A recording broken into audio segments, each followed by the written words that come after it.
Halo teman-teman, selamat bertemu lagi dengan aku Julia Iron. Oke teman-teman, aku mau cerita masa kecil aku dan masa-masa dimana aku dilahirkan. Apakah kalian lahir di rumah sakit atau di puskesmas atau di kasur yang spring bed atau di mana?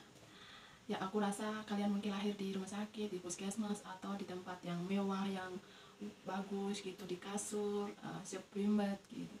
Kalau aku teman-teman, aku lahir di rumah gubuk yang boleh dibilang itu rumah panggung. Kalau kita di daerahku itu kerap sekali rumah panggung.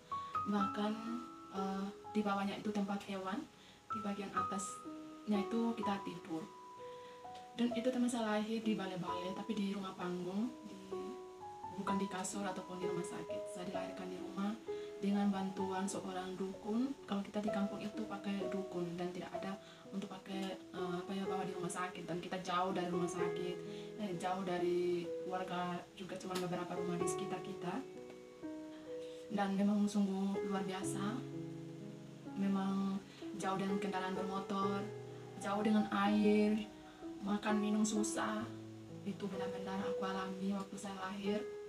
Dan mama saya memperjuangkan saya untuk lahir teman-teman.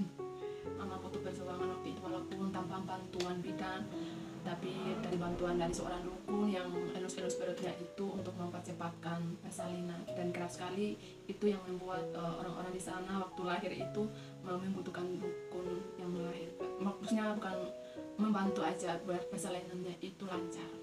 Kalau misalnya agak bengkok, ada ini, berarti dukunnya itu yang membantu menelus perutnya biar proses persalinannya itu lancar.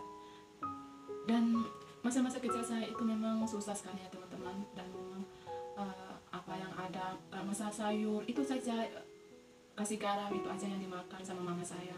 Terus titik jagung atau tungku padi kalau ada, itu yang dipakai mama saya untuk menyusui saya biar saya besar dan bertumbuh kembang.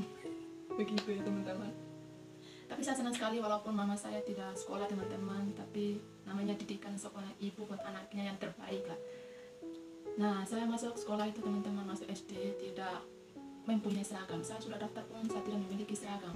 Tetapi saya pakai dress polos untuk ke sekolah. Saya berapa minggu pakai dress itu, sampai berapa minggu itu papa dan mama saya belikan baju seragam. Dan saya sekolah itu teman-teman, saya paling bodoh sekali membaca. Ya, dari kelas 1, kelas 2, kelas 3 itu saya tidak tahu sekali sama membaca. Mama saya sudah tidak sekolah teman-teman, jadi saya tidak minta siapa yang ngajarin saya.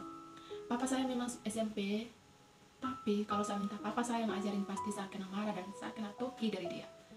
Ya, makanya saya tidak minta papa saya untuk ngajarin saya membaca. Dan perjuangan saya itu teman-teman, supaya saya bisa membaca itu, saya cuma modalkan di sekolah untuk buku dan pulpen dan mendengarkan pak guru atau ibu guru yang ngajar kami. Nah, namanya anak kecil ya teman-teman, masih pengen untuk bermain dengan situasinya ketika dia sekolah, tidak memikirkan masa depannya akan seperti apa. Dan teman-teman saya yang lain pun sudah tahu membaca, bahkan menghitung pun sudah tahu, menulis pun sudah tahu. Tapi saya ini tidak tahu, ini kok bisa tidak bisa membaca, menulis, dan mengerikan sekali teman-teman. Akhirnya saya meningkatkan diri untuk saya bisa membaca dan menulis. Saya lebih fokuskan waktu sekolah itu fokus belajar di sekolah saja. Kalau sudah pulang di rumah, saya tidak pegang buku dan pulpen lagi ya teman-teman. Oke, itu saja teman-temanku, cerita masa kecil aku yang punya ingus-ingusan. Thank you for watching, bye bye.